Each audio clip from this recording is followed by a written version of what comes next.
നമസ്കാരം. News star ന്യൂസിലേക്ക് സ്വാഗതം. ഞാൻ ഫിറോസ്. പ്രധാന വാർത്തകൾ.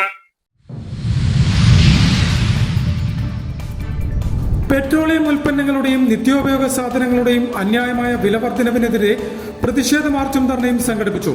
CPIM ആലപ്പുഴ ഏരിയ കമ്മിറ്റിയുടെ ആഭിമുഖ്യത്തിൽ ആലപ്പുഴ പാസ്പോർട്ട് ഓഫീസിന് മുന്നിൽ സംഘടിപ്പിച്ച പ്രതിഷേധ ധർണ CPIM ആലപ്പുഴ ജില്ലാ സെക്രട്ടറി ആർ നാസർ ഉദ്ഘാടനം ചെയ്തു. വയോജനങ്ങളുടെ ഏറ്റവും വലിയ വിഷയം പെൻഷനാണെന്നും വയോജനങ്ങളുടെ ക്ഷേമ പ്രവർത്തനങ്ങൾക്കായി വിവിധ വകുപ്പുകളുടെ ഏകോപിപ്പിച്ചുള്ള പ്രവർത്തനം അനിവാര്യമാണെന്നും മുൻ ധനകാര്യമന്ത്രി കൂടിയായ doctor TM Thomas Isaac. Petrol diesel വില വർദ്ധിക്കുന്നതിന്റെ സാഹചര്യത്തിൽ സംസ്ഥാന സർക്കാരിന് ലഭിക്കുന്ന നികുതി ഇനത്തിൽ ഒരു ഭാഗം കുറച്ചു നൽകാൻ സർക്കാർ തയ്യാറാകണമെന്ന് ഡോക്ടർ TM തോമസ് ഐസക് അഭിപ്രായപ്പെട്ടു. ആലപ്പുഴയിൽ മാധ്യമങ്ങളോട് സംസാരിക്കുകയായിരുന്നു അദ്ദേഹം. കേന്ദ്ര സർക്കാരിന്റെ ജനദ്രോഹ നടപടികളുടെ ഏറ്റവും വലിയ നിറസാക്ഷ്യമാണ് ദിനംപ്രതിയുള്ള പെട്രോളിന്റെയും പെട്രോളിയം ഉൽപ്പന്നങ്ങളുടെയും വിലക്കയറ്റമെന്ന് മുൻ MLAയും KPCC ഉപാധ്യക്ഷനുമായ A ഷുക്കൂർ ന്യൂസ് സ്റ്റാർ ന്യൂസിനോട് സംസാരിക്കുകയായിരുന്നു അദ്ദേഹം. വാർത്തകൾ വിശദമായി. പെട്രോളിയം ഉൽപ്പന്നങ്ങളുടെയും നിത്യോപയോഗ സാധനങ്ങളുടെയും അന്യായമായ വില വർധനവിനെതിരെ പ്രതിഷേധ മാർച്ചും ധർണയും സംഘടിപ്പിച്ചു. CPIM ആലപ്പുഴ ഏരിയ കമ്മിറ്റിയുടെ ആഭിമുഖ്യത്തിൽ ആലപ്പുഴ കണ്ണൻവർക്കി പാലത്തിന് സമീപം പാസ്പോർട്ട് ഓഫീസിന് മുന്നിൽ നടത്തിയ പ്രതിഷേധ ധർണ CPIM ആലപ്പുഴ ജില്ലാ സെക്രട്ടറി ആർ നാസർ ഉദ്ഘാടനം ചെയ്തു. പെട്രോളിയം ഉൽപ്പന്നങ്ങളുടെയും നിത്യോപയോഗ സാധനങ്ങളുടെയും അന്യായമായ വില വർധനവിനെതിരെ പ്രതിഷേധ മാർച്ചും ധർണയും സംഘടിപ്പിച്ചു. CPIM ആലപ്പുഴ ഏരിയ കമ്മിറ്റിയുടെ ആഭിമുഖ്യത്തിൽ ആലപ്പുഴ കണ്ണൻവർക്കി പാലത്തിന് സമീപം പാസ്പോർട്ട് ഓഫീസിന് മുന്നിൽ നടത്തിയ പ്രതിഷേധ ധർണ CPIM ആലപ്പുഴ ജില്ലാ സെക്രട്ടറി ആർ നാസർ ഉദ്ഘാടനം ചെയ്തു. പറ്റിക്കിടക്കുന്നു എന്നാണ് പറഞ്ഞത് അല്ലേ? അങ്ങനെയാണോ ഖജനാവിന്റെ സ്ഥിതി? ഖജനാവിന്റെ സ്ഥിതി അതായിരുന്നല്ലോ. അവർ അധികാരത്തിൽ വന്നതിന് ശേഷം പെൻഷൻ കൊടുക്കാൻ വേണ്ടി തീരുമാനിച്ചില്ല. ആയിരക്കണക്കിന് കോടി രൂപ പെൻഷൻ എവിടുന്ന? ഖജനാവിൽ നിന്ന് എടുത്തല്ലേ കൊടുക്കുന്നത്. അപ്പൊ ഖജനാവിൽ പണം ഉണ്ടായിരുന്നു, ഇപ്പോഴും പണമുണ്ട്. 10,000-ഓളം കോടി രൂപ ഇപ്പോഴും ഉണ്ട്. അതിൽ നിന്ന് എടുത്തെങ്കിലും ഇതിന് പരിഹാരം കാണണ്ടേ? പരിഹാരം കാണാൻ കഴിയുന്ന ഒരു നിലപാടും ഈ ഗവൺമെന്റ് സ്വീകരിക്കുന്നില്ല. നോക്കുത്തിയായി നിൽക്കുകയാണ്. എന്തെല്ലാം തോന്നിവാസം കാണിക്കുക അതെല്ലാം കാണിച്ചുകൊണ്ടിരിക്കുക. ഉദ്യോഗസ്ഥന്മാരായിട്ടുള്ള ഉദ്യോഗസ്ഥന്മാരെ മുഴുവൻ തലങ്ങനെ മെലങ്ങനെയും അവരെ ട്രാൻസ്ഫർ ചെയ്തുകൊണ്ടിരിക്കുക. ആരുടെ ഉത്തരവിന്റെ അടിസ്ഥാനത്തിൽ? NGO അസോസിയേഷൻ നേതാക്കന്മാർ കൊടുക്കുന്ന ഉത്തരവിന്റെ അടിസ്ഥാനത്തിൽ ഉദ്യോഗസ്ഥന്മാരെ മുഴുവൻ അങ്ങോട്ടും ഇങ്ങോട്ടും തട്ടുകയാണ്. ആയിക്കൊണ്ടിരിക്കുക. കഴിഞ്ഞ ദിവസം സർവീ സംഘടന ആൾക്കാർ അവിടെ വലിയ പ്രതിഷേധം നടക്കുന്നു. ഭരണത്തിൽ വന്നു കഴിഞ്ഞപ്പോൾ എന്ത് തോന്നിവാസം കാണിക്കാമെന്ന രൂപത്തിലേക്ക് എത്തുകയാണ്. എന്ത് തോന്നിവാസം കാണിക്കുക? സംസ്ഥാനത്ത് UDF അധികാരത്തിൽ വന്നതിന് ശേഷം അവർ പറഞ്ഞത് സംസ്ഥാനത്തിന്റെ ഖജനാവിൽ പൂച്ച പറ്റിക്കിടക്കുന്ന സ്ഥിതിയാണുള്ളതെന്നാണ്. എന്നാൽ അത് വസ്തുതാവിരുദ്ധമാണെന്നും ഖജനാവിൽ പണം ഇല്ലായിരുന്നുവെങ്കിൽ പിന്നെ എങ്ങനെയാണ് ഭരണത്തിൽ കയറിയ ഉടൻ കോടിക്കണക്കിന് രൂപ പെൻഷൻ അടക്കം നൽകിയതെന്നും ആർ നാസർ ചോദിച്ചു. അധികാരം ലഭിച്ചതോടെ ഉദ്യോഗസ്ഥരെ മുഴുവൻ തലങ്ങും വിലങ്ങും സ്ഥലം മാറ്റുന്ന സമീപനമാണ് UDF സ്വീകരിക്കുന്നത്. NGO അസോസിയേഷൻ കൊടുക്കുന്ന ലിസ്റ്റ് അനുസരിച്ചാണ് ഉദ്യോഗസ്ഥരെ ഭരണകർത്താക്കൾ സ്ഥലം മാറ്റുന്നത്. ഭരണത്തിൽ വന്നാൽ എന്ത് തോന്നിയവാസവും കാണിക്കാമെന്നാണ് അവർ കരുതുന്നതെന്നും അത് തിരുത്തേണ്ടി വരുമെന്നും ആർ നാസർ പറഞ്ഞു.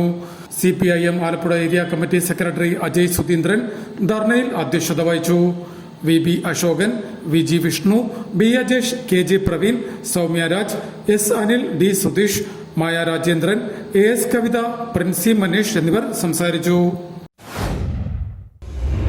വയോജനങ്ങളുടെ ഏറ്റവും വലിയ വിഷയം പെൻഷനാണെന്നും വയോജനങ്ങളുടെ ക്ഷേമ പ്രവർത്തനങ്ങൾക്കായി വിവിധ വകുപ്പുകളുടെ ഏകോപിച്ചുള്ള പ്രവർത്തനം അനിവാര്യമാണെന്നും മുൻ ധനകാര്യമന്ത്രി കൂടിയായ ഡോക്ടർ TM തോമസ് ഐസക് അഭിപ്രായപ്പെട്ടു.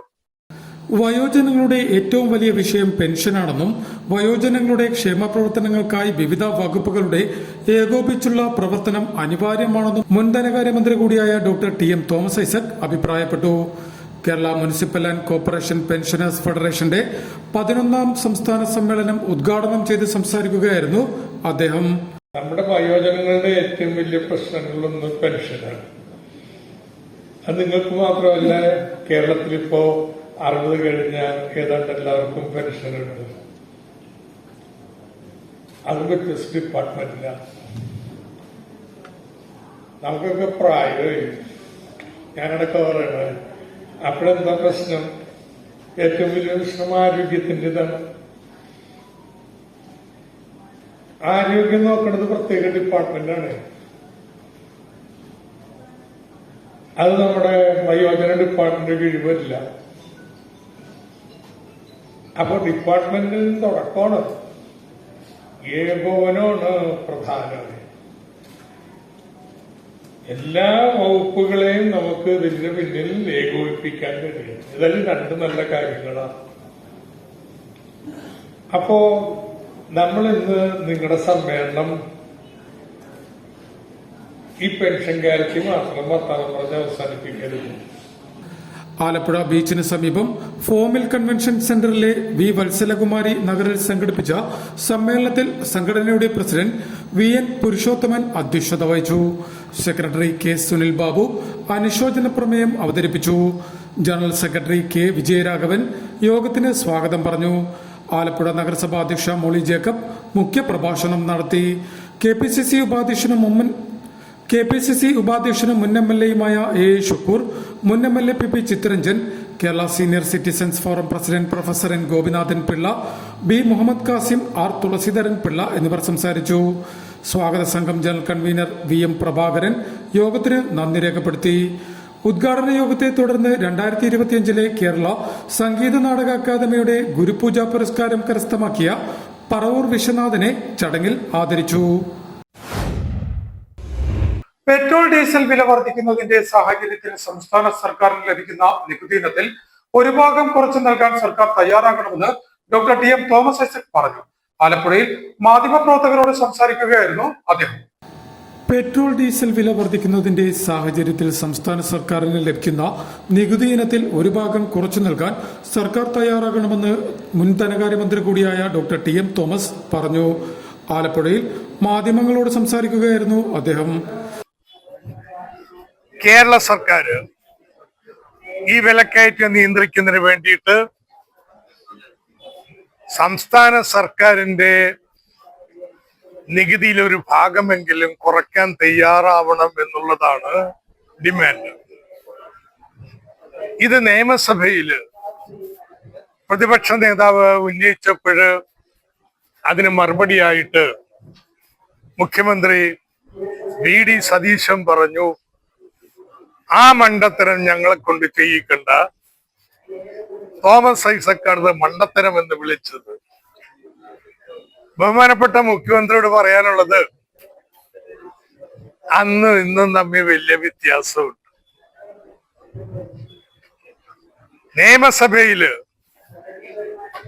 പ്രതിപക്ഷ അംഗമായിരുന്ന VD സതീശൻ എന്നോട് ചോദ്യം ചോദിച്ചപ്പോഴ് അന്നത്തെ അവസ്ഥ എന്തായിരുന്നു? ഇത് സംബന്ധിച്ച് നിയമസഭയിൽ പ്രതിപക്ഷ നേതാവ് സംസാരിച്ചതിന് മറുപടിയായി മുഖ്യമന്ത്രി VD സതീശൻ പറഞ്ഞത് ആ മണ്ടത്തരം തങ്ങളെ കൊണ്ട് ചെയ്യിക്കേണ്ട എന്നായിരുന്നു. തോമസ് ഐസക് മണ്ടത്തരമാണ് അന്ന് ചെയ്തതെന്നായിരുന്നു. എന്നാൽ മുഖ്യമന്ത്രി VD സതീശനോട് തനിക്ക് പറയാനുള്ളത് അന്നും ഇന്നും വലിയ വ്യത്യാസമില്ല എന്നും സംസ്ഥാനത്തിന് ലഭിക്കുന്ന നികുതി ഇനത്തിൽ ചെറിയൊരു ശതമാനം കുറച്ചാൽ ഒന്നും സംഭവിക്കാനില്ല എന്നും തോമസ് ഐസക് കൂട്ടിച്ചേർത്തു. കേന്ദ്ര സർക്കാരിന്റെ ജനദ്രോഹ നടപടികളുടെ ഏറ്റവും വലിയ നേർസാക്ഷ്യമാണ് ദിനംപ്രതിയുള്ള പെട്രോളിന്റെയും പെട്രോളിയം ഉൽപ്പന്നങ്ങളുടെയും വിലക്കയറ്റമെന്ന് മുൻ MLA-യും KPCC ഉപാധ്യക്ഷനുമായ എ ഷുക്കൂർ പറഞ്ഞു. ന്യൂസ് ചാനലിനോട് സംസാരിക്കുകയായിരുന്നു അദ്ദേഹം. കേന്ദ്ര സർക്കാരിന്റെ ജനദ്രോഹ നടപടികളുടെ ഏറ്റവും വലിയ നേർസാക്ഷ്യമാണ് ദിനംപ്രതിയുള്ള പെട്രോളിന്റെയും പെട്രോളിയം ഉൽപ്പന്നങ്ങളുടെയും വിലക്കയറ്റമെന്ന് മുൻ MLA-യും KPCC ഉപാധ്യക്ഷനുമായ എ ഷുക്കൂർ പറഞ്ഞു. ന്യൂസ് ചാനലിനോട് സംസാരിക്കുകയായിരുന്നു അദ്ദേഹം. കേന്ദ്ര സർക്കാരിന്റെ ജനദ്രോഹം എത്രമാത്രം ശക്തമായി ജനങ്ങളുടെ മേൽ അടിച്ചേൽപ്പിക്കുന്നു എന്നുള്ളതിന്റെ വ്യക്തമായ തെളിവാണ് ഈ ഇന്ധന ക്ഷാമം. മാത്രമല്ല, ഇന്ധന വിലക്കയറ്റം ബോധപൂർവം ക്ഷാമം ഉണ്ടാക്കുന്നു. ഒരു യുദ്ധകാലഘട്ടത്തിൽ ചില പ്രശ്നങ്ങളുണ്ട്. പക്ഷെ ഇപ്പോൾ എന്തിന്റെ അടിസ്ഥാനത്തിലാണ് ഇത്തരത്തിലുള്ള ഒരു വിലവർധനവും കൊണ്ടുവന്നത് എന്ന് വ്യക്തമാക്കാൻ ഭരണാധികാരികൾക്ക് കഴിയുന്നില്ല. ബോധപൂർവം മറച്ചു വെക്കുകയാണ്.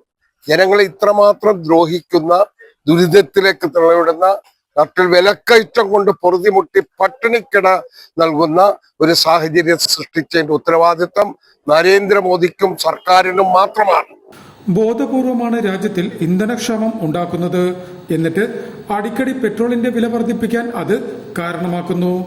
യുദ്ധ സാഹചര്യത്തിൽ ചില ഘട്ടങ്ങളിൽ ഇന്ധനക്ഷാമം ഉണ്ടാകാറുണ്ടെങ്കിലും ഇപ്പോൾ ഏത് സാഹചര്യത്തിലാണ് ഉൽപ്പന്നങ്ങളുടെ വില ഗണ്യമായി വർദ്ധിപ്പിക്കാൻ കേന്ദ്ര സർക്കാർ ശ്രമിക്കുന്നതെന്ന് ഷുക്കൂർ ചോദിച്ചു. നിലവിൽ വിലക്കയറ്റം കൊണ്ട് പൊറുതിമുട്ടി നിൽക്കുകയും രാജ്യത്തെ ജനങ്ങളെ പട്ടിണിയിലേക്ക് തള്ളിവിടുന്ന കേന്ദ്ര സർക്കാരിന്റെ ഈ ക്രൂരതയുടെ ഉത്തരവാദിത്വത്തിൽ നിന്നും പ്രധാനമന്ത്രി നരേന്ദ്രമോദിക്കും ആഭ്യന്തരമന്ത്രി അമിത്ഷായ്ക്കും പിന്മാറാൻ കഴിയില്ല എന്നും ഷുക്കൂർ പറഞ്ഞു.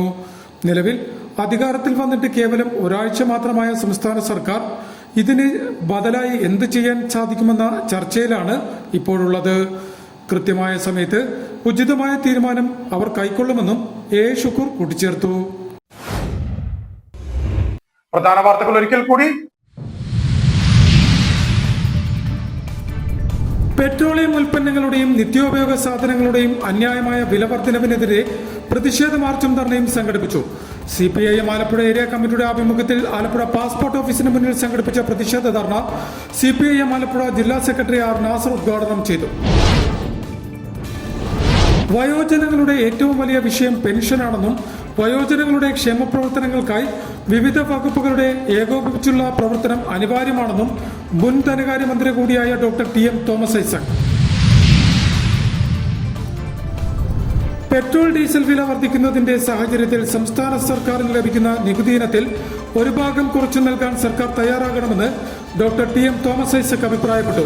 ആലപ്പുഴയിൽ മാധ്യമങ്ങളോട് സംസാരിക്കുകയായിരുന്നു അദ്ദേഹം.